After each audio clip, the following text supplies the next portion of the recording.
going to get started with our second session on the important topic of housing affordability, providing housing options and alternatives to those living on Long Island, especially the East End. So I'll just quickly give some introductions for our three speakers, and then each speaker will sort of give a brief background and perspective in terms of the work that they do in the space of providing housing. And then we'll have a moderated discussion similar to session number one. And then we'll open it up for Q&A with the audience. Okay, so we'll get started here. Our three panelists include Peter Alkowitz. Mr. Alkowitz is currently the President and Chief Executive Officer of the Long Island Housing Partnership. He's been with the partnership since 1989. Mr. Alkowitz is responsible for the overall operation of the Long Island Housing Partnership and its affiliates. He holds a Master of Science degree in Policy Analysis and Public Management. In June 2002, Mr. Alkowitz completed the Senior Executive Program in State and Local Government at the John F. Kennedy School of Government at Harvard University. Currently, he serves on the board of the New York Housing Conference, Incorporated. Mr. Alkowitz has also served as the chair to the Federal Home Loan Bank of New York, Affordable Housing Advisory Council, and was a former member of the Long Island Regional Planning Council. In 2011, Mr. Alkowitz was honored as a top CFO, and in 2016 was honored as a top CEO by the Long Island Business News. Diana Weir is the Director of Housing and Community Development in Southampton Town, and has experience in housing, government, and banking. A former Senior Vice President at Bank of the Hamptons. She served 6 years in Washington as Chief of Staff to the New York Congressman Michael Forbes. After Congress, she spent 10 years as Executive Vice President at the Long Island Housing Partnership, and most recently served as Commissioner of Housing and Human Services at the town of Brookhaven. Arthur Crow is a Senior Project Director at Conifer Realty, and has been in public, private, and non-for-profit affordable housing for over 20 years. Okay, I think we'll turn this over first to Arthur. Sure. For a little bit of background. Absolutely. So, can everybody hear me? Do we need a microphone, or can? Okay, I can project with the best of them. Short person syndrome. You tend to try to be a little louder than you actually are. So, I've been tasked a little bit to define what we're talking about when we're talking about affordable housing, to kind of set the stage for this, what I hope to be a dialogue more than a presentation. First and foremost, I work for Conifer Realty, so we are for-profit developers of affordable housing. They're one of the largest affordable housing development companies in the United States. And I'm very proud. I've been doing this work for 20 plus years. And I get to do what I love every day. So when we talk about affordable housing, it can simply be defined in two ways. Affordable housing, either single family or multifamily, is housing that has a sales price or rental price fixed to the income of the person buying or renting, and also has income limits for the people who are actually going to be residing in those units. So when we're talking about affordable housing, we're talking about a fixed rent and someone being at or below a certain percentage of median income. That's really what we're defining as affordable housing. The rest comes about in trying to figure out how to get that housing built and make that housing work in the various communities in which we work. I was asked to serve on this panel because currently we are developing a project in Riverhead, which is remarkable. Can I get a slide? Is there right behind? So right behind us there. So this is Peconic Crossing. Next to the bank. Yeah, right next to Chase. Yeah, right next to Chase Bank at the corner of Peconic and Main, the former site of the Long Island Science Center. And this is very exciting. Part of the downtown revitalization of Riverhead. This was not an easy project to get off the ground, but we had immense support from the town of Riverhead to both get this project moving, handle all of the administrative requirements to get this project out of the ground. And we're now in about month 5 or 6 of it being built, with the hope of finishing it by sometime in May. And it's not easy work to do. So that's kind of the basic foundation of what we're doing. We'll move on. Thank you, Arthur. So just a little bit more, Arthur's absolutely correct. When we are in housing, we look at the area median income based upon the family size and determine what's affordable, and that's usually determined either by the municipality or the funding sources that we put into that development. So you'll hear terms like affordable housing, you'll hear workforce housing, you'll hear next generation housing, and one day I was asked by a reporter, what does all that mean? And there really is no defined terms, but I will tell you what people think it means. First of all, affordable housing usually is assisting people under 80% of the area median income. Workforce housing is about 120% and under, and next generation was a term coined in Nassau County for 120% and under as well. But they actually mean nothing to us in the housing industry, okay? So I'm just letting you know that. And they said, you sure there's not definition somewhere written? I said, no, there's not definition written. With that said, there is a New York State Workforce Housing Act that for Suffolk and Nassau County that Diana's probably going to talk a little bit about, so I will go over that later on if there's more questions. But looking at home ownership, we usually help people under 80%, under 120%. We have high taxes out here, so they have to earn a little bit more. And when we help those income populations, really where we should be targeting is about 15% below that. So someone earning about 65% is where the target should be, and then obviously under 120, a little bit over 105% of the area median income for the family size. As Arthur is the developer, the private developer, Diana is the municipality, the not-for-profit plays also an important role in building affordable housing. We usually make up what we call the gap. So where we differ between a market rate developer and an affordable developer is that at some point we price it out the same way, and then we have to look at the income population that we're serving and look at what that variance is and what they can afford versus what it's costing us to build. And I will tell you, most times it's more money than what the person can afford. So we have to find that gap, that difference between what it costs to build and put that unit online versus what that person can afford at that income limit based upon their family size. So we come up with the gap financing. So we get that in various ways through various federal, state, and local programs. And I think that is one of the hardest things, because these funding sources all have to come together at the same time before the private developer is assured that he's going to move forward with that development. Can I jump in for Sure, just 1 second? absolutely. So, and what Peter's talking about here, and it's a critical piece, is that the for-profit model for housing is a simple model. You build it for X, you rent it for X plus Y, or you sell it for X plus Y, and the project will appreciate, and at some point you can sell it. So if your goal was a 20% rate of return, and your appreciation has been $3 million after 5 years, you're happy to sell that asset, you've made whatever cash flow you made over that time, and then you have a windfall at the time you sell the property. For the affordable housing developer, we are not subject, we don't have those price points.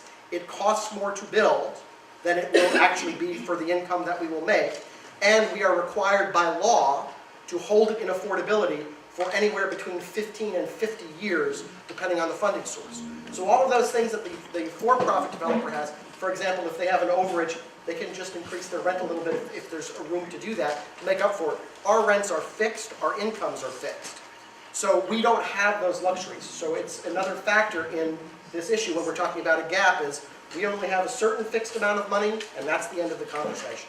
And with home ownership out here and in other places on the island, we have to look at the principal, the interest, the taxes, and the insurance on that home, and that determines our affordability. So depending on whether you're building, and you said it earlier, Arthur, whether you're building a rental development or you're building a home ownership development, you have to look at it in the same way in some respect, but also in different ways to come to that bottom line number of what you can afford. I just want to say that the not-for-profit, and by the way, I brought everyone a packet. In there is our annual report, and in there is a section on the different homes that we built out here over the years, if you want to take a look at them. A lot of single-family homes, some multi-family homes with condos, but they've all been very successful, and they continue to be because we monitor them.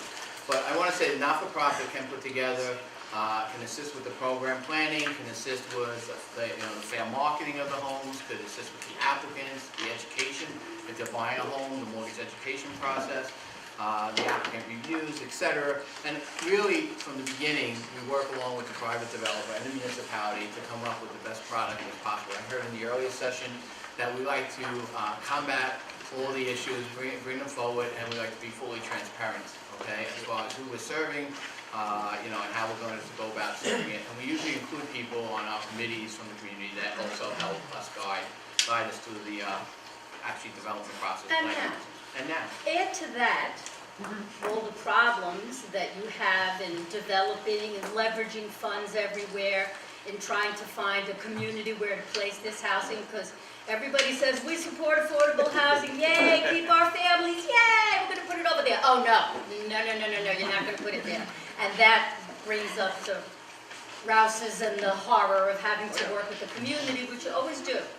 And we do build. I mean, Partnership has done a great job, Conifer has done a great job, but on the East End, in Southampton and East Hampton, add the fact that the average or the median price of a home right now is $900,000 to $1.1 million. And that's not the cost of the house, believe me, that's the cost of the land. Many years ago, we did a wonderful thing. We created this community preservation fund. Listen to the word community. And it was meant to protect land, to protect the aquifer, to protect our environment, our way of life, the quality of life, all worthy goals. But when you do something like that, sometimes there's just the other side of the page or the other side of the knife. It's a double-edged sword. And as the government was there buying up properties, the supply and demand, so now we bought all this, what happens to the property that's left? Whoa, those prices keep going up. So we created a situation that might have happened anyway because we're a tourist destination and we're very popular because we're near the city, you know, the movie stars, all that stuff that makes the Hamptons so popular, the beaches. But now we have this problem where nobody can afford to buy a piece of land affordable. Now, you take these median incomes that these gentlemen are talking about, and a family affords about $110,000. Sounds like a lot of money. But where can you buy a house for $350,000 on the East End? It's just not happening. It is not happening. And the leveraging of funds, I mean, a few of the towns have already created housing trust funds to be able to either bond money or exact fees from developers or fees from housing-related issues and code enforcement. But even with that, it is a lot of money to buy a piece of property. And when you talk about developing multifamily housing with low-income tax credits, which are an amazing way to keep affordable and build nice communities because they're monitored by the state, by the feds, they must maintain affordability. The projects are usually beautifully maintained. And just so you know, we're building 2 in Southampton now. We're very fortunate. I mean, it's about 60 units, but it's like a miracle. We're going to have rentals for people because you need rentals. People shouldn't be, if they're not going to come out of school, out of college, you send them away to Buffalo, Florida, wherever you send them, they come back. And where they're supposed to buy a home immediately? It's not going to happen. They're going to live in your basement. They're going to live in your attic, in the garage. You're going to make space for them. We need rentals on Long Island, period, everywhere. So what we've been doing at the town level, and several towns have been doing, is working on the codes. Because when you boil right down to it, we're the ones that allow development in the zoning process, in the land planning process. So it's up to you guys to figure out what can we do to help these developers who are working super hard, you know, trying to get tax credits and trying to buy property that's available, and able to tweak those codes to make it more attainable. And that's what we call it on our website, attainable housing now. I created a new word, they created a new word. So Southampton, yay. But we do need that. We need to get rid of the stigma. And like I said, most of the communities, when you go to community groups, which I've been doing, they say, yes, we need affordable housing. My kid can't come back here. We're losing, we have that brain drain that they've been saying for 10 years. Well, it's a drain. But all those issues of traffic, of the school districts, excuse me, but the school just like the Roach Motel, kids go in, they never come out. And they say, oh no, you're going to give us more kids. Well, didn't you graduate a whole class? So these issues where people bring up all these obstacles in the communities are things you have to kind of nicely and gently work across. But the zoning we can change. We've changed no permit fees or any kind of building fees for affordable housing in Southampton. Absolutely. If you build anything, single-family home, no fees. Accessory apartments, we're expanding the uses and where accessory apartments can be. little tweaks to the code can make it a lot easier for developers and incentivize them to do some of this. So that's what we've been doing. So let me just, and then you might want to chime in as well on this, but let me say, once we build these homes, how do we create long-term affordability? And how do we make sure that the people who really deserve those homes get in those homes and stay in those homes? So for home ownership, there's really 3 models that people use. And the first one is called the deed restricted and subsidy restricted homes. And for years, the partnership built those homes, but after a certain period, those subsidies get diminished and get built into the home, the value of the home for the family. And in other cases, the deed restrictions, some of them last in perpetuity, but others may last for a certain time period. So that's one model. It's not perfect, but it's a model that's been used across the world, across the country, a few times, very few times, so we constantly keep using these models. But every time we look at it, we say, how can we make it better? So they came out with a limited equity co-op model, and that has some of its flaws. For example, in New York State, the Attorney General put 4 positions out of 7 of the board from the not-for-profit, so that someone couldn't vote off the restrictions. We saw a lot of that happening. The homeowners took over the HOA board or the co-op board at that time, and they went and voted off the restrictions that the tax credits may put on or others. So we're now on their board, 4 of our employees are on their board for the next 30 years to make sure that they don't do any of that here in New York State. And the last is the Community Land Trust. It's something new we're doing. We established a Community Land Trust. We have close to 100-something properties going in the next couple of years that we'll be starting to develop and put in as we finish the development of them all throughout Long Island. And it's a more permanent way because you hold a ground lease. So if there's a problem in the future, the not-for-profit who is in charge of the Community Land Trust can step in a little bit earlier to the ground lease and have or assist that family in getting back on their feet or determining what's best for them.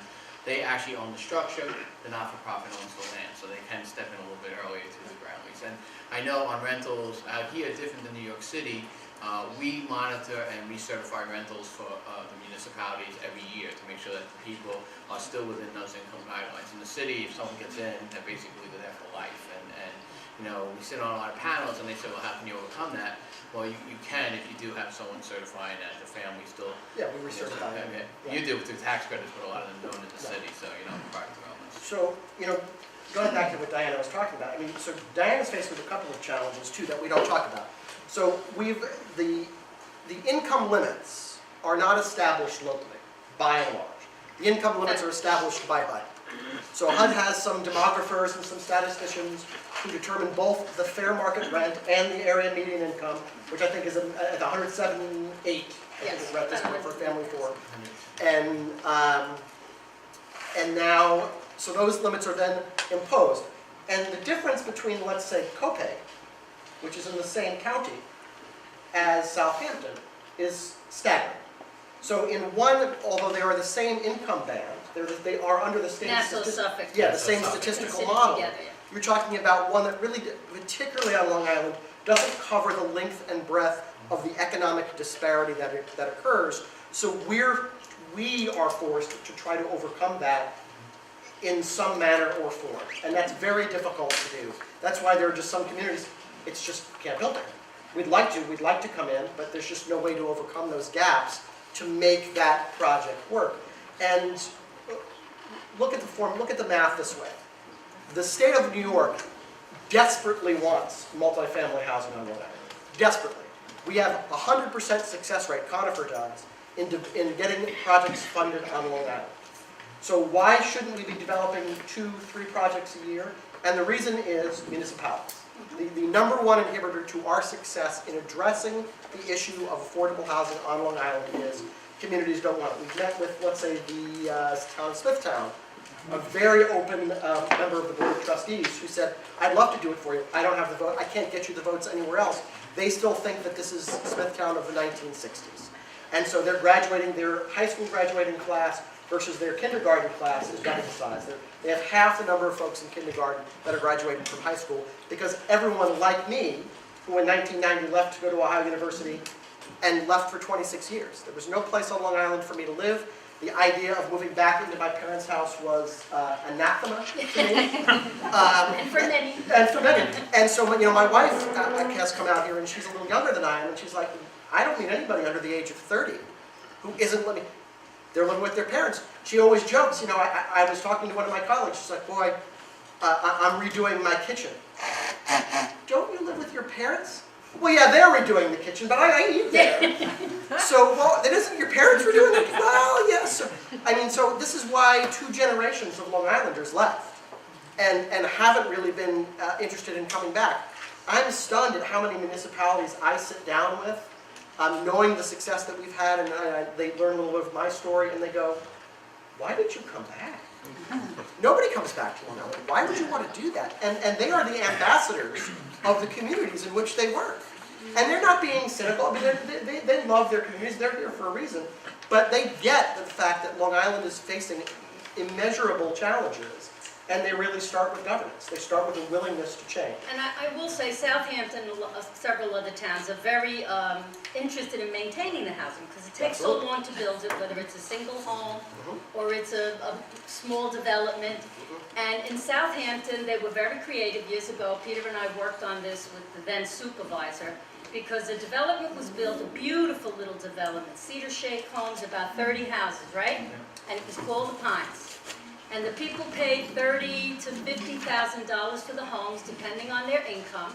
And they had state grants. And the state grant said you have to stay in the home 10 years to build a community. You're not buying housing. When the state grants went off, because of the prices, how they went up in the Hamptons, those people sold the houses after 10 years for $600,000. And now 30 houses left the housing pool that we had, the inventory. Now try to build another 30-unit development in Southampton. So what we did was we recommended what's called the buyer benefit for affordability. So if you're buying this house, and we just sold a house recently that was owned by an affordable home that we built with an accessory apartment. The people moved out. The town had the right of first refusal because we didn't want to go to the market. So we bought it, kept it in inventory until we sold it. I sold it last month. The house is, let's just say, $300,000 with an accessory apartment in Sagaponic. The appraisal came in at $1.1 million, okay, because they're on 1.5 acres. And the reason they're on 1.5 acres, there's 2 houses on 3 acres. The reason we did that is because the community went insane. I was When creating they an knew urban slum. we were creating an urban slum in Sagaponic. They came to the town board meetings and in public said things that you would never dream of saying. You'd say maybe to your husband or wife somewhere in the dark room. These are people, where are they coming from? You're building an urban slum, you're building projects, we don't want it. Now in that community, it's very treed and the house is pretty separate. It's a 3-acre zoned area. And every single one of those people that came to the meeting at the town board was from Manhattan somewhere. They don't even live there. They don't even send their kids to the school there, but they were so against it and bullied that town board so much that they said, okay, we were going to build manor homes, which we had done in Bridgehampton with the partnership, which was a big house, looks beautiful, but they're really 4 separate units, ownership and rental. And we thought that was the perfect model. On 3 acres, we could build maybe 3 of them and have, 14, whatever, 16, I can't do the math now, it's too late. And 4, yes. So this model worked, so we were able to buy this house back. We just sold it. She bought it for $354,000. So the way it works is $300,000 is what you paid, $1.1 million our appraisal, $1.05 million the bank's appraisal. We put it together and do an average of the 2, and then we put a soft lien on that home. And she's in. She doesn't have to make payments on that lien. It's done. She's got the house for $300,000. 10 years later, she wants to sell. Obviously, it's going to go up. We're not going anywhere in the Hamptons but up. Put the house on the market. If we can't find her another buyer, it's supposed to keep rotating. If we can't, because you can't hold a person's property forever and say you can't sell it, if that ever happened and we were to lose it, that $700,000 kicks in, we get that back, and then we share the equity of what she made over and above that. So she can do all her equity, we'll split the whatever, but you had to be creative to be able to keep these houses, because there is no more land. The CPF is, we have, I think, maybe 1,000 acres left in East Hampton, I don't know how many in Southampton, maybe 5,000, Dave, left, open space, buildable, you know. We have the money out there that's still buying those properties up, so it is a difficult situation, but between zoning and covenants and restrictions, hopefully we can keep some of those houses in inventory. And you've also brought up the dirtiest word in the room, which is density. Yes, of course. I mean, density is the dirtiest, I mean, it's, you bring up that word on Long Island and the pitchforks and the torches come out. And it's staggering to me. Even pretty good communities still don't go far enough to recognize it. Look, if you have areas where you can get affordable housing in, push as much of it as you can, particularly in your cores, you're actually creating economic growth in your cores the more people you bring down. So saying you want to spread it out over time actually isn't doing you any favors. It's just not an efficient use of land. So, and on Long Island, where it is increasingly difficult to meet, for the private developer, to meet the purchase price of the sites that we find that are viable, density is one of the ways we can solve it, because we can bring more public monies to the table the more units we are generating. And I go back to, a story that we were in the town of Riverhead for this project, and one of the legislators, county legislators, we paid for, that is 3/4 of an acre, and we paid, or at least 1.1 million, 1.8 million? Yeah, I can't remember what, it was a large, and he's like, so you paid over $60,000 a unit, this is 45 units, for this property? Yes, we did. Well, that's outrageous, that's absolutely, do you actually know what land is going for on Long Island? Are you aware? I said, first of all, I've got to find it that it's zoned. Find it zoned, the price goes up. Does it have sewers on Long Island? Because unlike Ohio everywhere, shockingly enough, everybody thinks on Long Island, Ohio's the backwoods, we have sewers everywhere. So, and roads that don't fall apart, and mass transit that works, but back there. So, if it's zoned appropriately and it has infrastructure, the price goes up. Now, do you have a willing local community that actually supports the project? Well, that actually puts the price up. When all of these pieces start to fall together, that price continues to creep until we're seeing $50,000, $60,000 a unit for housing for an affordable multifamily unit. And people aren't aware that that's actually what it takes. So, Arthur, let me say a few things, because I'm sure you'll feel the same way. After the development's complete, no one has ever come back and said, hey, we should have built it. I'm just telling you right now, not one person has ever come back. They blend right into the community. They're participants. They're with the PTA. They're with everything. I know, it's the fear of the unknown. So once we get over that, that's why we're really concerned about losing these units. But I do want to make a comment on two things. One, get back to the fair market rent, which you might want to comment on that. Yep. But just to give you an idea of the income. So if I was helping someone under 60% of area median income to get into a rental unit, one person is $46,550. Okay, so you can imagine trying to help someone. But if you had two people, because what we see happening now a lot in the city and moving out here is that there's 2 and 3 people that are sharing the cost of that apartment. They can rent the market rate units because we're restricted by the income. So for a 2-person, it only goes up to $53,000. So it goes up to it goes up to about $7,000 more. Absolutely. So the income limits that we have to comply with are somewhat antiquated. It's no longer where you need that 2-worker family like we have now. It was always a 1-worker family and someone supplementing the income. Yeah. So those incomes really work against us in a lot of Particularly in this market. I mean, there are other markets where this system works well, right, perfectly exactly. fine. But in this market, Absolutely. high income area, it works Absolutely against true. us. And also with the fair market rents, what Arthur said earlier about looking at the incomes that have to go across from the Queens border all the way out to Montauk, out to Southhold, etc. We also have the same fair market rents to the Nassau Suffolk area. Absolutely true. So when you look at what the rents are, to give you an idea, a 1-bedroom is $1,533. Okay, in some areas the rents even might be a little bit lower than that. Okay, so when these programs are geared towards fair market rent, it's questionable because a lot of times if you do the income, and when you look at a rental, you look at 30% of their income not being spent more on a housing expense, and they calculate it out. It could be higher than what the fair market rent is for that area. Oh, yeah. But the area is Nassau, Suffolk. So further to the city, the rents are higher. Further out east, the rents are higher. It's all supply and demand. It's just like it's a numbers game when we put these deals together. At the end of the day, it has to work for the developer, it has to work for the municipality, it has to work for the not-for-profit, it has to work for the person being able to afford it. So the Long Island Workforce Housing Act, I'll bring that up, was enacted in 2008 and signed by Governor Patterson. And what it said was, any developer who was building 5 or more units must have a 10% affordable component. The municipality could increase their density by 10% to give them a little benefit, because this is not government subsidized. Now, this is the developer paying this and building it the way he can to make those units affordable.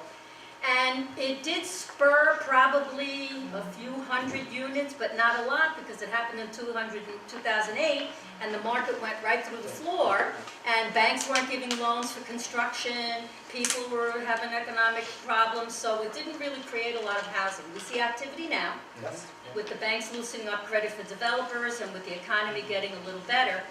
But there was a little loophole, and the loophole said, if you build under your designated zoning, you can opt out. Town can't force you to do 10% affordable. And that little loophole was allowing developers, if they're building a little commercial strip and you wanted to put a few units on top, rentals, you couldn't do it. The town of Southampton, to their credit, they're very aggressive now in really trying to build more affordable housing, because it's a horror show. And if you ever try to go east on a traffic morning in the summer, you're going to be in that traffic for 2.5 hours to get from the west end of the island, anywhere in Brookhaven or further west, to Montauk, at any place where you work, and we call it the Trade Parade. So the town of Southampton board unanimously closed that loophole. Now, we can do that because we're being more restricted. We couldn't have been less restricted, but we can be more restricted. And all these tweaks that the board and us in planning and a lot of planning people here are trying to do is to find those little tweaks where we can, okay, maybe we can get 1 unit here. I mean, that's how precious it is. Because businesses, the employees can't get to work on time, half of them. The bus system is basically non-existent. We have one bus, S92. And it stops, and if you don't make that bus, you're not going to get to where you are. King Cullen and Bridgehampton brings bus loads every morning. They bring their own employees in every morning to work. So everyone that works at Bridgehampton, whether it's Kmart, Bridgehampton, that whole little development there, which thank God it's there, they bring their own employees in. You just can't get the help. And if you do get the help, they have to get on that trade parade, whether it's Southampton Hospital, the school districts, any of the other agencies, the banks. I mean, you can't get, branch managers in East Hampton or Montauk. I mean, think about it. You're talking 1 lane after you get off County Road 39, you got 1 lane in each direction. So you're not passing anybody because you could be dead. And you're just going to have to sit behind a potato truck sometimes, because they're going at 3 miles an hour, or a tractor. So the effect of that is really crippling. And it cripples the economy. And I laugh when I hear all speakers, oh, sustainability. We're talking about sustainability.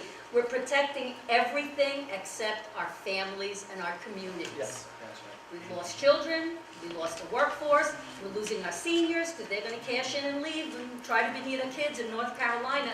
So every time I hear the environmental push, yes, we're saving water, we're saving the air, but we're not saving our families. So to me, that is a tremendous loss, and we need to address it. And now's a good time, I think, because other than building, there are other programs out there to help people get into housing. And for example, Suffolk County Land Bank, Andre, who runs that program, is purchasing homes and having us rehab them and put families into them. There is education and counseling, which is really critical for people to be educated on the home buying process. And some people may never be homeowners, but they may be better off being renters, and that's part of the counseling. But I think one of the biggest programs that you just mentioned is this really is an economic question here, because we need all levels of housing with all different incomes to support our economy here on Long Island. And I guess about 12 years ago, the state put a program in place called the Employer Assisted Housing Program with us. We don't actually build housing, but what we do is they looked at the aging stock on Long Island. They looked at helping people at various levels of income under 80, under 120, and under 130. And they subsidized the program. It was subsidized through federal home funds. It was subsidized through New York State Affordable Housing Corporation. And the state Senate delegation put in $25 million in 1 year and $6 million in the second year, a total of $31 million to help employers retain and recruit employees here on Long Island. And I'm pleased to say we have over 140 employers, especially ones on the East End, Southampton Hospital, etc. Brookhaven National Lab is part of the program. There are 140 employers that assist their employees each year. The largest employer right now in the program is Northwell Industries. They send over about 200 people a year to find housing. We don't build the housing, but we educate them on what they can afford. We educate them what would be available if they found a home, and obviously, alone in, I would say, Northwell, they place 50 people each year into housing from the 200. So it's a good program. We're not actually building it, but there are other programs out there. So one program may not work for you, but maybe another program does. And so what we've really talked about is, and we have created on Long Island a new tax.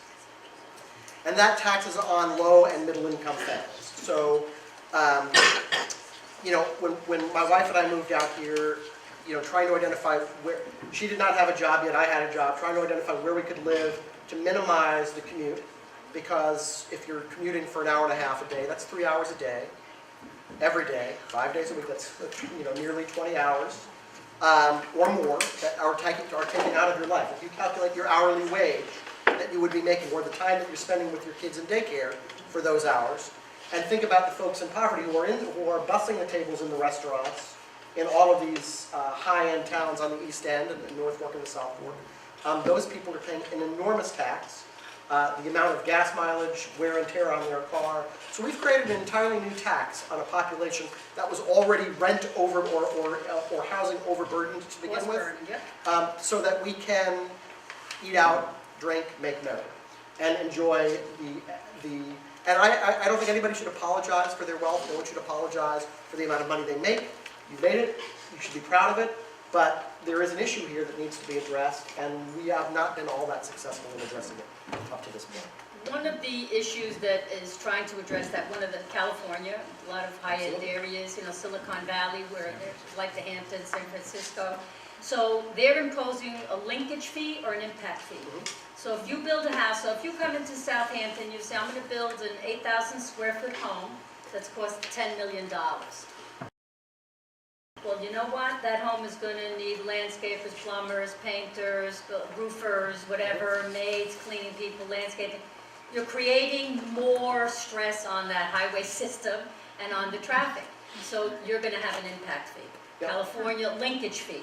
I mean, everybody's being creative. We taxed ourselves 2% on selling homes to protect water and to protect the air, which is worthy. I'm happy about that. It's great. But we need to do something to keep our families here. And otherwise, those mansions won't have anyone.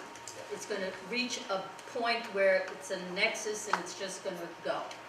And you know, the middle income areas will be okay, but places where you have that need for that type of service industry, and it's not there because they can't get there, what's going to happen? I appreciate that. That's doom and gloom, right? That's the way to end it, yay! No, but a lot of hard facts that are being disseminated. That's always appreciated. I do have a couple of questions for the panel. We talk about, well, let's talk about a success story at Taconic Crossing. And, you know, we talk about the issue of density, you know, some say 4-letter word. But Arthur, can you just kind of go through how the concept was initiated? You know, I know the supervisor is very supportive, but you know, your path to success on this project. Well, and Paconic's really a fascinating, particularly on the planning side. So let's start with the fact that we had a conversation with the town supervisor, and the vision here was, and let me contrast, if I can back up for a second. So we met with someone in Smithtown, and we met with a planner in Smithtown, and the statement was, we had a site that we were looking at, and that, well, it's not particularly sexy, a site. It's not really where we want to build. Can I build where you want me to build it? Well, no. Well, this site is buildable because no one's really opposed to it. Yeah, but that's politically maybe it's politically ecumenical. Well, you say that's like a bad thing. I'm like, I get that we're not building the perfect building, but we're building something that everybody can get on board with, and it will lease up and everybody will be happy. I get that it's not the perfect planning model, that we haven't hit the home run, but isn't a nice solid double a good thing? Can we not agree on that? So, and you're never going to get the home run there because no one's going to vote for it. So let's establish the fact that you need more contact hitters, and we'll go from there. You take a town like Peconic, or Riverhead, we would never have gotten a project in downtown Riverhead if they tried to do a master, like RDUA is doing, tried to do a master redevelopment of downtown. Never would have happened. But gradually, the town supervisor found a site, approved the site, got approved. Nobody really noticed because it was kind of over here. It was a politically ecumenical spot. Then another politically ecumenical spot. This is not a planning model that anybody would be taught how to do. But ultimately, you know, it creeps up on you, and suddenly you look around and oh my God, it's right by, it's like Snuffleupagus, it's right behind me. I can actually see it. So, and that's really how the planning genesis of this was the goal was to get housing in downtown Riverhead. And there are still plenty of people who are not happy with our project. So my partner in crime, Betty Perry, who's our Vice President of Property Management, she lives in Riverhead. She gets it with both barrels from folks, yeah, who really don't like this at all. But it was a series of long-term opportunities. They struck while the iron was hot, took the opportunity, took this one, and suddenly we're smack dab on the corner of Peconic and Main. And so it started with that. The property was available. It came to us. You know, it always seems to back channels, finds its way to us. And then suddenly we're talking with the community about, what do you want?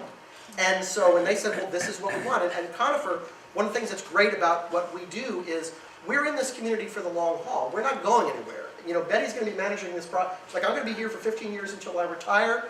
It's going to be in our portfolio for years. Our offices in Copiague, we just built a project there. We're in that community. We want to be a part of that community for the long haul. So in Riverhead's the same way. What do you need, and how can we deliver that to you? And let's figure it out. It doesn't mean that we don't have our limitations. If you're going to tell me you want me to build 20 units, I can't do that. I can't make the tax credit program work with 20 units. I can't find an investor for that. But 45 units that we can do. You want artists housing? Well, it's not really something that is right smack dab in the middle of our wheelhouse. We've done it a few times. We'll figure out how to make that work, and it's going to be great. This is an artist project. So it really is. They had a vision for this. Obviously, you're looking at, this is the Peconic River over here. We've got a massive floodplain that we had to build around, which is why the building is an L, built on a podium. We have a community space on the 5th floor, which is 4th floor plus a podium, so that everybody there can actually enjoy the view of the Great Greybull Park right over there. I think it's phenomenal. But it started with a dialogue with the municipality of what do you want, and then us working backwards from that to figuring out if the numbers work. Is there a market for it? Which of course there is. What's the unit mix that we have to do?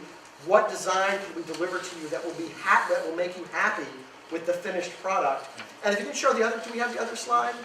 Because the other thing is, it's all black in the background. It actually hides very well. So it's actually storefront. So if you look at it, it's a series of storefronts from the other side. So it actually blends in with the storefront on the front, a faux storefront on the first floor. But there's also gallery space that will be available to East End Arts. So we've partnered with East End Arts, a phenomenal local nonprofit that does just amazing things. So they're getting a gallery space to incorporate them more into the community. Our residents will hopefully be incorporated into that gallery space. And it's really going to be an impactful project.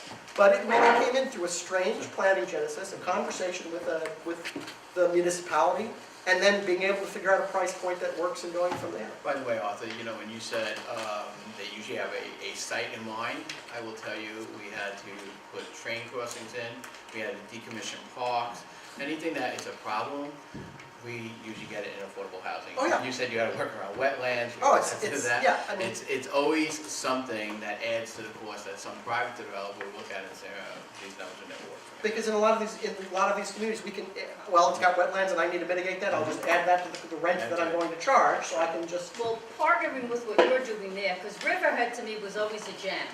I mean, where Kinda else do you north. have a town on Long Island that has a beautiful riverfront with a boardwalk? I mean, Downtown. it is so underutilized, and part of it is Southampton's. Because, you know, when you get to the Circle, Yep. that has all been Southampton. The jail, the Riverhead jail is in Southampton Yep. town. So we're also doing that, and you have a little handout that Sean gave you that has some websites for planning studies that we've researched and part of our staff has researched. But what we call the RAP, the Riverside Revitalization Yep. Action Plan, we hired a master developer and partnered with him to really work on what is the most underserved community on Long Island. It happens to be in Riverside, Flanders area. Yep. And all these developments that are going on, and we did Summer Wind, which was affordable apartments also on the river when I was with the partnership. So all these things will revitalize. This is beautiful. I kayak on there. I'm telling you, it's the best kayaking. Yep. To get on the Peconic River and just kayak out to Indian Head under 105, all the things that are available. And I know Riverhead sometimes, and maybe rightfully so, feels, oh, really affordable housing for the Hamptons, and, you know, because everybody keeps moving west, you can't afford going east. Some of our Section 8, a lot of it is in Brookhaven because they can't find apartments in Southampton town that will meet these Section 8 guidelines. You know, apartment in East Hampton and Southampton, $3,000 a month. HUD's not going to pay for that. But this Riverside RAP is amazing. The town, I think, did a super job with water sports and recreation and apartments, and it really is a comprehensive look at what this could be and what the town wants it to be. And you have a link there in the handout as well, so you can look at it. I think it was very well thought out, and I commend the planning And we're, department you and the know, town for that. we I were didn't in have anything to discussions, do with it. and we're in discussions to be a part of that. And Yes. it'll get, but again, the barrier to that is sewers. So if the infrastructure is, We're working on it, I the know, town is working on it. but I'm telling you, that project, if we were to propose a project, once the sewers are there, we propose Yes. a project there, it will be funded in 16 seconds. Yes, I mean, and it'll be we're going to funded make so it. fast it will make your head spin. Just, we have to get there. Right. We have to Yes, get there in a yes. lot of these communities. And the other thing that you mentioned that we're not talking about enough are downtowns. So, you know, I come from, spent the last 26 years in Ohio. Ohio has the second largest collection of what they call micropolitan areas in the nation. My mother always like, I love Stony Brook because it's, you know, we've got a downtown. Come to Ohio. You can't throw a rock without hitting a downtown. We got downtowns everywhere. So, and Long Island has very few of them. When I moved out here, when I moved back here, my best friend who's lived here his entire life said, there are going to be 5 places you're going to look, and you're going to live in the town of Babylon, or the village of Babylon. That's where it's going to be. You're going to look at Huntington, you can't get there from here. You're going to look at Port Jefferson, you can't get there from here. You're going to look at Sayville, it's okay, but it's way out east. You're going to look at Patchogue, it's up and coming, it's really good, but it's even farther out east. You're going to end up in the village of Babylon. He was dead right. Because what I had in Columbus, in a downtown urban adjacent neighborhood, walkable, restaurants, bars, shopping, shows, everything, we don't have here. And so trying to find some facsimile of that, because we run away from it here, is problematic. And there are great cores here. We really do have amazing assets. We just have to find a way to bring people to them and revitalize them to make them work. So, right, and that brings the younger generation in and Absolutely. the older generation staying. Because we built in Riverhead, we built in the village of Patchogue, we revitalized all of Patchogue, Bayshore, we've been in, Huntington, we've been in, Mineola, we've been in, and one of the top areas right now is the village of Farmingdale, which is tremendous they got growth good going on. Absolutely. So all And those areas, Core. yeah, which we work in, and honestly, it brings the population, it brings the foot traffic to the downtown areas, it keeps the commercial in there, you know, the coffee shops, anything else you want. That's basically what it is. And, you know, people are always concerned about traffic and other issues, but there's ways you can mitigate it, and if you do it correctly, you want that downtown walkable community, because they're the ones that are going to keep Long Island viable going forward. And I will say, I think about some of the projects that we've done in the past 30 years, but, you know, again, no one has ever come back to us and said, no, that shouldn't have been built there. This is great. And I'd like to just dive a little bit more into the weeds as far as the financing component is concerned. Because I think, you know, we're hearing some of the public opposition, and that's very sort of in your face. And you're at a board meeting, and you hear the concerns, you know, traffic, school children, etc. So that's what you see on Facebook pages and so forth. Absolutely. But you know, I think it's very important for the planning community to understand the financial piece, and we discussed it a little bit earlier. So maybe two questions come to mind. One being the financing gap, or the funding gap. With an increase in density, does that gap narrow, Yes. or is it Yeah. continue to be proportional? So let's start with, I'll talk about the multifamily side, because it's, I think, it's the easiest one to understand. The single greatest generator of affordable housing in the United States over the last 30 years is the low-income housing tax credit program. It's not even close. It's not even fair. The fight was long dead. This is the program that's developing Copay Commons, Peconic Crossing. These are tax credits provided by the federal government to states on a per person basis, and they're used to leverage private financing for the development of affordable housing. So that really is the first engine. When you're paying, if you are paying a per unit price, which on Long Island we really do for our property, the more units I get, even though the price goes up, the more operating money I can generate. And some of these programs are actually are paid on a per unit basis. So if I get another unit, I get another $200,000. So there's a lot of opportunity. The larger and the more dense I can get it, by and large, the stronger the program, the stronger the project becomes financially. It's also the question of there's a threshold by which the investors are no longer interested in developing a project because it's too small. So we also have to hit that critical mass of what the size of a project is. So, but the basic model is, and by the way, in case you're wondering, so the federal government agency that is developing the largest number of affordable housing units in the country is the Internal Revenue Service. Your Internal Revenue Service is the largest generator of affordable housing in the United States. And they do a very good job at it. So the tax credits are part of that. They'll fill a certain percentage of the gap. Obviously, we leverage private debt in order to fill some of that gap, although that can only go so far because you need to hit certain debt coverages. But then it really comes down to the various funding programs that exist at the state and the federal level. The home program through HUD, which comes through municipalities to us or through the state. That's one program, CDBG. And CDBG, we by and large don't see very much of. So the single family home ownership will see more of the CDBG. We see the home. So, and that program has been gutted. When I started in this industry, a municipality might get $20 million a year. It might now be $2 million. So that resource has gone away. The Federal Home Loan Bank is a huge generator of financing for affordable housing. Their primary goal now is to be homeless, is geared towards homelessness. Under 30%. Yeah, which is a critical goal, but so that limits where that money can be used.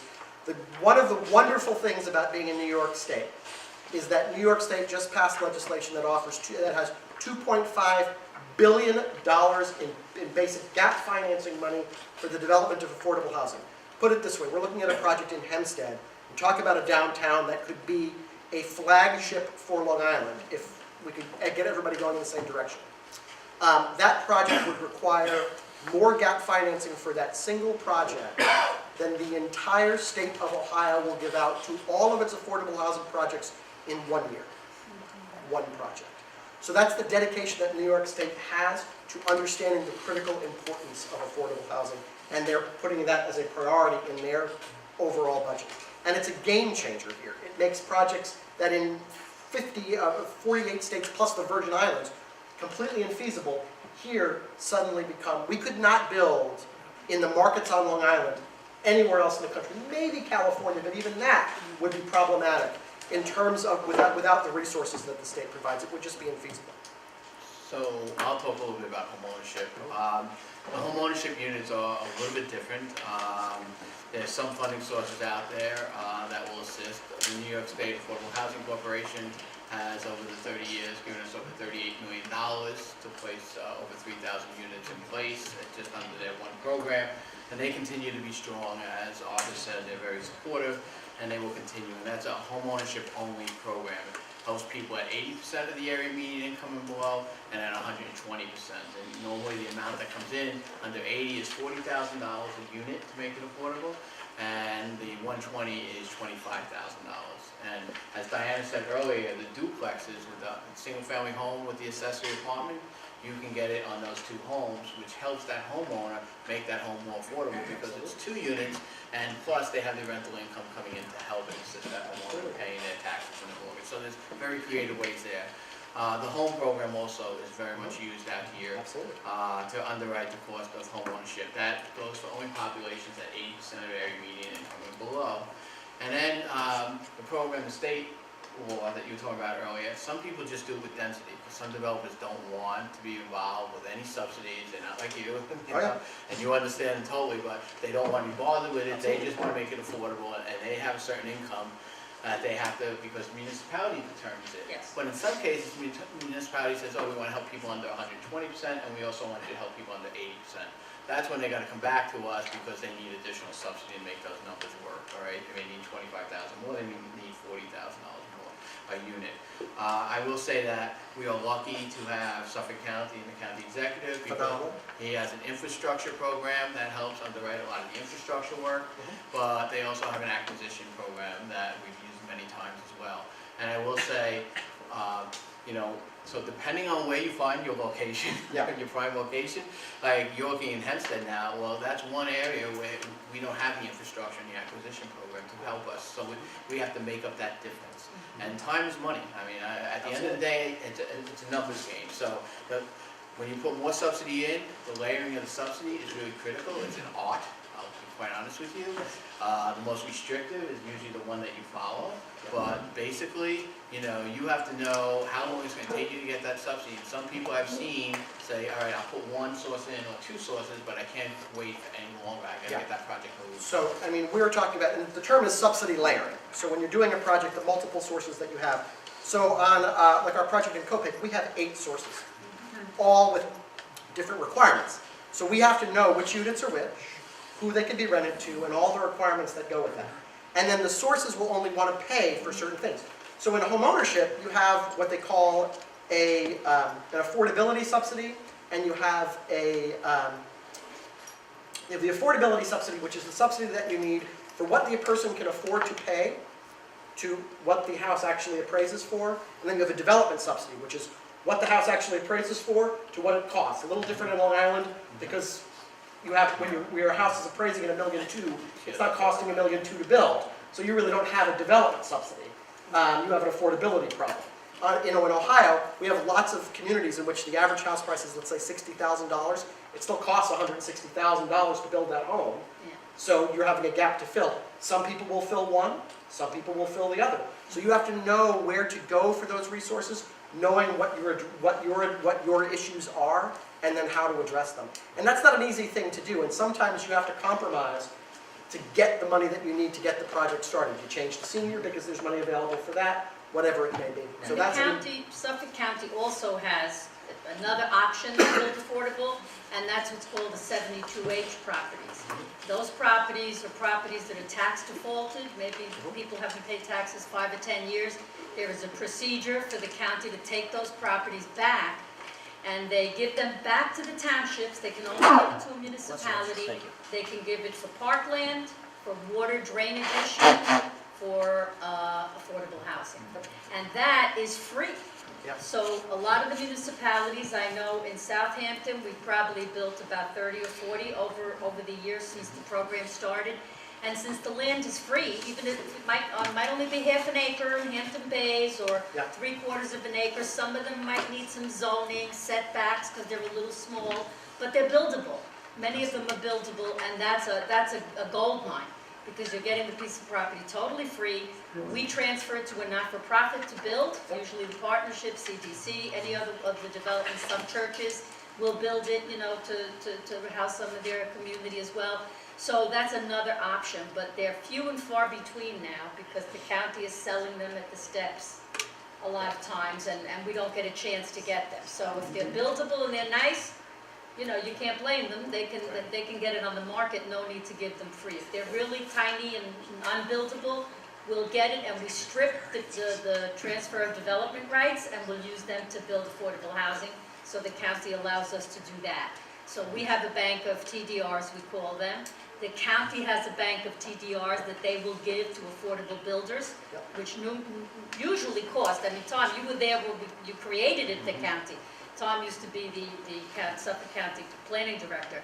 And those little things help, because a developer wants to build 10 units in a small development, and he has to buy sewer credits because he can't get them, and we've preserved all this land.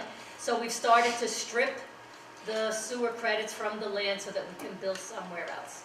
So I just want to say one more thing about financing, we go on to the next question, but I was speaking in another municipality one morning on Saturday, and they asked me, when should we get started? And there'll be more affordable housing. My answer to them is, look, we don't know, none of us know up here, how long our subsidies are going to be around, or what programs are going to change. But I will tell you, if you don't start soon, some planning on this, they're going to start drying up. You see what's happening in the federal government. Thank God our state's good to us. Thank God our counties are good to us. But at the end of the day, if they get stopped on their federal funds coming into this area and they drop tremendously, as you said earlier, Arthur, then they're not going to be around to make these homes affordable as well. So now's the time. And the last piece, which we have not really talked about, which is the other critical piece in financing, is taxes. I can't build without some kind of tax relief. Can't do it. So all of these communities are like, well, we don't want to give you tax relief. Well, then that's great. Then we're done. We'll go home. So industrial development agencies, which are huge partners to us, are a critical piece of this. I mean, you're talking about a $9,000 a unit per year tax on our projects. There's no way we can operate under that tax burden. And so trying to get some kind of tax relief is critical. So a pilot is an essential piece to the financing of these projects. If we do not have a pilot for our projects, they will not survive. Particularly, it's not even so much establishing a lower tax base, it's the unpredictability of the future of the tax that's the killer, because it moves up or down, and when you are trying to operate a rental unit, predictability is everything. I have to be able to know what my operating costs are going to be over the life of the project. I've budgeted for that. Vacancy rate, yeah, I mean, if I don't, all of that has to be calculated in order for me to figure out whether this is going to work or not. And particularly if you're after you're very lean, if that tax goes up $2,000 1 year, we're done. I mean, so you now have a blighted building that will decay quickly if we can't manage to maintain it. So that's the other piece of this. It needs to be in every conversation. Okay, I have one more question. I'm trying to tie this in with a session that we held the APA back in May, where we had a developer and a few architects from Jersey and Westchester talk about what they call the missing middle, and developing projects, housing or mixed use, that's less than the, say 20 unit an acre project, and more than, a 2 or 3 family home or accessory apartment. And so, when you travel up and down the East Coast, southern New England, you see a couple of townhome units in a downtown or just outside. As you go down, Middle Atlantic or the South, you see that type of development. On Long Island, new development, that density, 5, 6, 7 units as part of one development is more scarce. Notwithstanding the financial discussion that we just had, is there a market for that type of development? We've heard there's a need, there's a demand from the populace, but as far as making a go of it. Well, I would argue that's chipping away at an iceberg. So, with a pickaxe. We have a huge paucity and I'm a rental guy, and I started in home ownership. So I was a Habitat for Humanity employee for many years. I'm probably the only Habitat for Humanity person who ended up in tax credits. I don't know how that happened. But there's just such an enormous challenge. There's such a need for affordable rental housing and moderate rental housing. Moving up to, when we do middle income rental housing, up to 130% because there are resources available for that. But you can certainly, the market can certainly drive it. I've seen you drive up and down Montauk Highway, and you'll see 4 or 5 units go up here and there. But the problem is that's not going to solve the problem. And it's also, in my estimation, it's not an effective use of land. I mean, to me, density is the silver bullet because it's effective land use. And so when you're looking for highest and best use, if you can make you talk about saving water and saving the environment, density does that. You bring people to the cores, you leave open space where open space is supposed to be. The Pine Barrens can remain the Pine Barrens. Riverhead becomes a dense, vibrant downtown. The town of Hempstead becomes vibrant and dense bringing people in and increasing the property values for the home ownership around it, because people will actually move out of those rentals when they have 2 kids and want to stay in a community that they think is vibrant.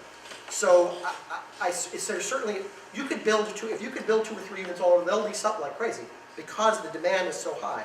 But if you're actually trying to fix the problem, 2 or 3 units at a time is going to cut it, at least for my part. And I will tell you, we've done some 10-unit developments for the lowest that we did. And, yeah, and it's troublesome for home ownership because it becomes a whole issue of maintenance of those units. If they're attached and who's going to maintain them and what happens if one family doesn't maintain it, et cetera. So, and you're doing an HOA, the cost associated with just putting the HOA together just raises the price for it. So it becomes more of an issue, I think, all around. Another project we did was 15 units. We did probably tons of legal work that we had to do a million easements to allow people to access it. Sewer lines crossing and sidewalk. And it's just, so I think you get an economies of scale, especially in affordable, that you want to make sure that these homes are maintained. And one person who can't maintain that home could bring the other 4 or 5 units down. And the other issue on multifamily is that the silver bullet of successful multifamily housing is a management company that operates that community like it is their own. Okay, and really what separates Conifer from, I think, a lot of our competitors is that we have nearly 16,000 units across 5 states, and every one of them we own, we manage. We're there for the long haul. And I have seen luxury apartments look like a free fire zone. And I have seen Section 8 apartments you'd think were Class A luxury housing. And the difference has always, the amount of money a person makes does not determine the quality of how they treat the world around them. How they are treated does. And it really is what it is. So if you have a property, and the difficulty with doing 4 or 5 units is the economies of scale of managing 5 units versus 50 units, you're not getting persons to maintain it. I mean, all of these issues that we have around Stony Brook University are because you have 1,000 individual owners not maintaining their residential property, where at Ohio State, they have created a massive co-op where they have actually gone in and bought all of these properties, and so they are one property manager. It's creative, come It's on. creative, it was great. You want us to do what you want? Yeah. Crazy. And so, and my mother's one of the people fighting that battle.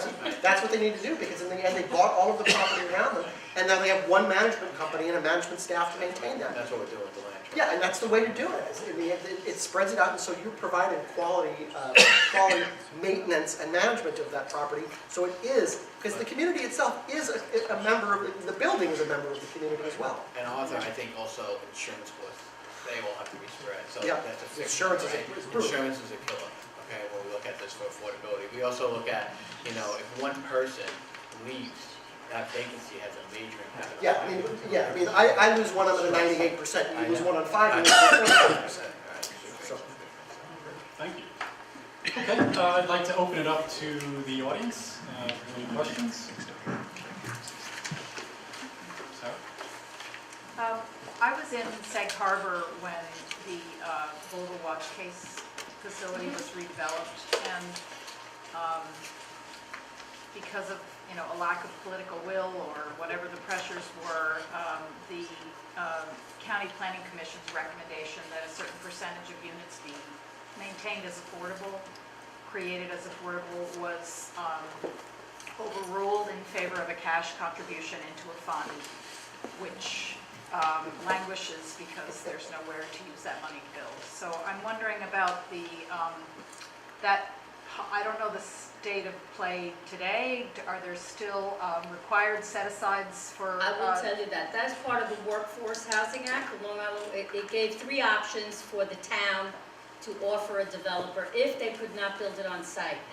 The developer there, Cape May Associates or whatever, because I wrote that housing trust for them. They, it was an existing building. It wasn't like they were building something on open space where they could move things around and fit some affordables. It was there. It was there for, 50 years, abandoned. So what they did was the trustee board there decided to allow contribution into the fund. You're absolutely right. I've been meeting with the trust fund there, with the Sag Harbor Community Trust, and we're going to be working with them. They offered the town, as in our meetings, that they would help with funding if we would open it up to Sag Harbor residents. And I said, of course, but we're still looking for land to do that as well. But whatever we can do, I think, as far as the East End, Southampton, they're really trying to be as creative as possible. Community groups are tremendously supportive. The town board is willing to listen to anything that's a creative way to, accelerate more building of affordable housing. So I think they realize now this is the critical mass, and we're all gonna work to do it. So yes, that fund is still there, and they have not been able to spend. They tried to buy the little motel on the Sag Turnpike, that didn't work out. I'm just generally more sort of curious about that concept that the developer can pay Well, it's allowed rather in the than law. create. And the municipality, yes. The Yeah. municipality has to allow the developer to opt to do that. I think the municipality should not allow the developer to make that option. That's, I agree. think I it's mean, something to build advocate Build it on for. top, make another section, do whatever, but, there are board members and they're elected and Yeah, that happens. yeah. Yeah, I think this question is probably primarily for Peter, that I bet everyone out there could probably help answer it. I was wondering if you could elaborate a little bit more on the employer-assisted housing program, and in this context. So I'm in economic development planning with Andre here. I work with the East End region. I work a lot with our ag communities and our tourism service-oriented industries.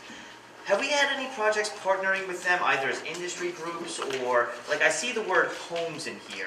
Could it be housing units? Could it be dormitory style type projects? Yeah. Yes. So it was really set up for home ownership initially, to help people stabilize it within their community where their employer was, because there's all those studies that say, if you were so far away from your employment, X dollars is spent traveling and not spent into the community itself, et cetera. So the whole goal of this was to, because we have such an aging suburban area in Nassau and Suffolk County, was to have people go out, look at homes that were somewhat that they needed to fix up, put some money aside to fix those homes up, and get a person in there who's working already in the community. I will tell you, the Employer-Assisted Housing Program was the only program that benefited from the economy going down. Yeah. Because there was more product on the market that was more affordable, okay?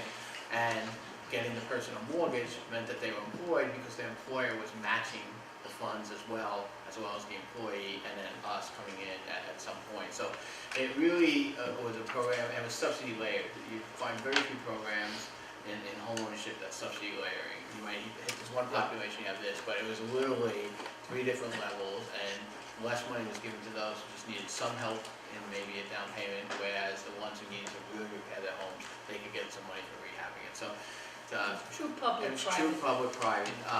I know the county looked at with us a rental employer-assisted housing program as well, maybe covering some of the costs associated with down payment and, the 1 month's maintenance or the 1 month's security deposit.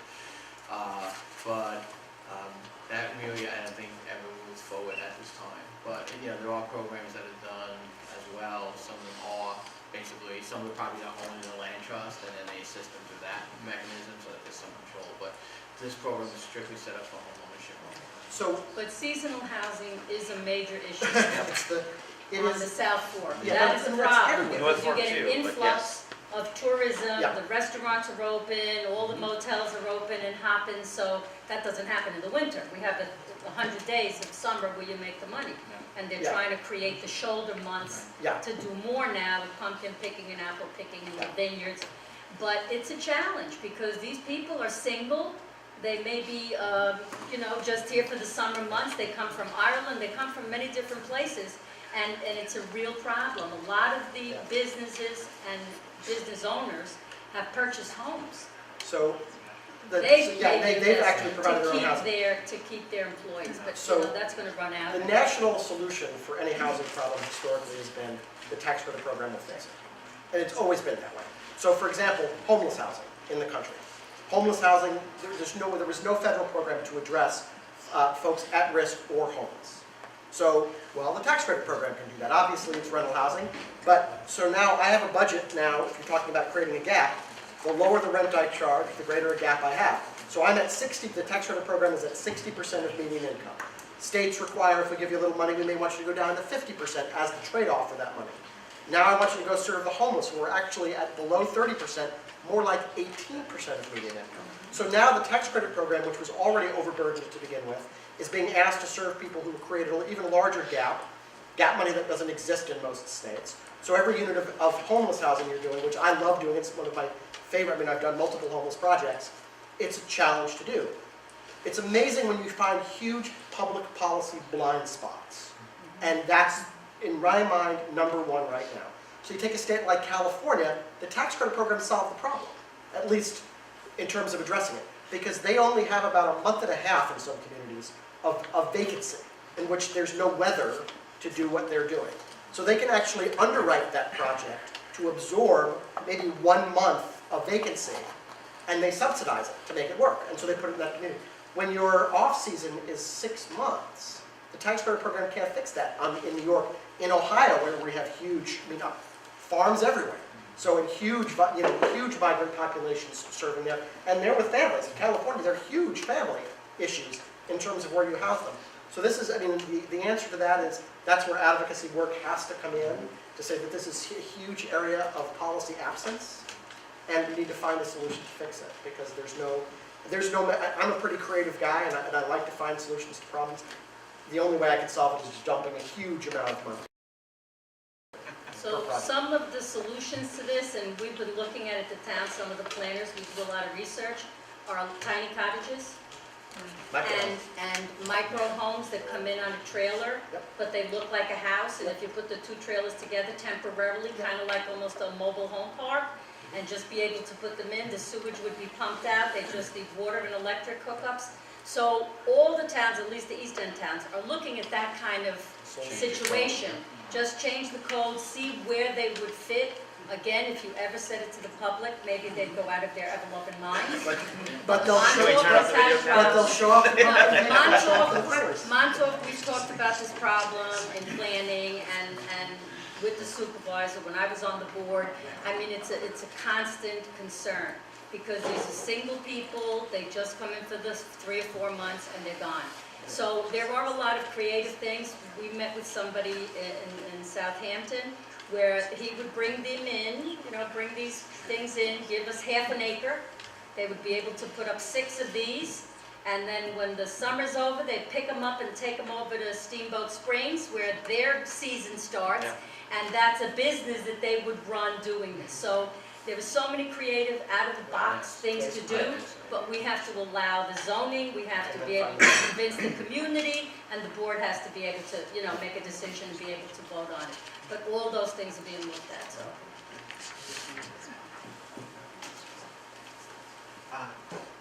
Diana, you mentioned with the manor houses Yes. in Southampton that there was a mechanism in there to, if the home buyer had a windfall at the end of the Yeah, the buyer affordability benefit, period, right, then the municipality shares in that benefit. yes. What's the mechanism there? Is that part of the contract of sale? Is there a It's mortgage in the behind code, it? number one, it's in our town code, and when they purchase the home, there are covenants and restrictions that relate that. Yeah. They have to sign it, they have to understand it, we explain it to their attorney, and that's only if it goes to market. If it goes to another affordable person, then it just keeps rolling right on like it did for this young lady. This woman that bought the house is a veteran and has 2 jobs. She works in the hospital and in the school district. That's the kind of people we need. Because when we get to the point where we have to call somebody in Manhattan when there's a fire to come and put it out, we're in trouble. And we're getting to the point where we need volunteers. We need the young people that are going to volunteer in the fire department with the EMTs. And if we keep losing that segment of our community, that middle age group, then it's going to be a challenge, because we're going to have paid fire departments that, will be very expensive. So we need to work now to stem that, flow. There's many ways to do that. CPI, on the real estate, you can bet how many years they've been in there, et cetera. You can maybe look at what the municipal's investment was, and then team that as a certain percentage, so they can get that back. Huntington also has an equity Yeah, share equity program. share program. So it really depends, and that's what's so unique, I think, about Long Island with the, 2 counties, the 13 towns and 95, 96 villages that we have. Everyone wants to do something just a little bit different. Yeah. And, we would fund it nationally to look at how we can kind of come to some agreement so we don't have all those differences, whether you're building in, Suffolk, Western Suffolk, or you're building in Easton, Suffolk County, how there can be some standardization. And that's really the challenge. So Ohio has 3 times the average government of the United States, and Long Island has 3 times what Ohio has. Right. So that's an issue. But the East End, whether you like it or not, is totally different. It's such a dichotomy. And when the young lady from Deepwater put on the map the picture of the lights and the nighttime picture, and you looked at Long Island, those 2 little forks were dark. It was awesome. And we have dark sky legislation because in our community that's part of the value of what we value is to be able to look at the night sky and see some stars. So I looked at the both forks and I said, look at that, they're both dark. But that's how legislation and how a town tries to protect its resources or whatever. Any other questions? So you mentioned zoning and code as part of the solution here. Do you think that it would be feasible at all or desirable to try to change zoning in neighborhoods adjacent to downtowns? I'm sure there's a need to change zoning in downtowns too, places like Smithtown. There where I'm are... from. Or would it be laughable and people would say, I don't want my... No, because that's exactly what planners are now starting to do for downtown areas. They'll draw a circle. Here's where we want this downtown Hamlet Center to be. And we'll allow this type of zoning in this circle.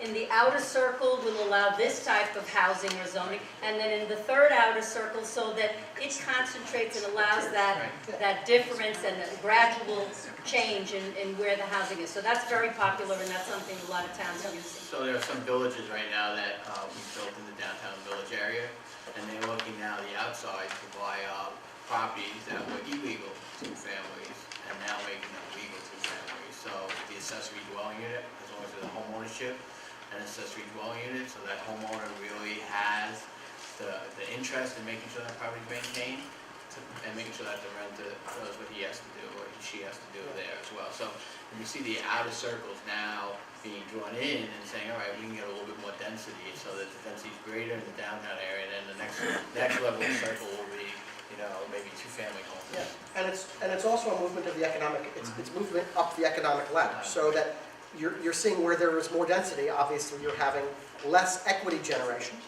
You move out one more tier. Now you're talking about people who can move out of and start to build that equity, and then potentially spread out a little bit more from there. So that control. It's regional zoning. The problem is, as everybody here knows, the problem is we're all zoning right next to each other and zoning at cross purposes. So in a lot of states now, they've created these regional zoning platforms where, Cuyahoga County and the surrounding 7 counties are all now one planning association.